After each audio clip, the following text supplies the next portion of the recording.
Hello viewers, in this video I will show you how to fix YouTube. This content is not available. Try again later. Learn more problem in YouTube application. If you want to solve this problem, please follow the step. Step 1. Long press or long tap in YouTube application. Go to Apps Info. Click on Storage. Again click on Clear Data. Tap on Clear Cache Data. Step 2. Open Play Store. Go to Search.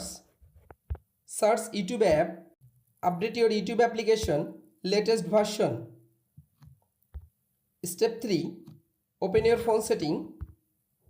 Go to Wi-Fi. You make sure your Wi-Fi or mobile data connection is properly connected. Step 4. Restart your device and again open it. Step 5. Again open your YouTube application.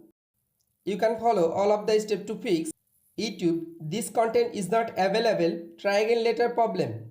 If this video helpful for you, please subscribe our channel and like this video.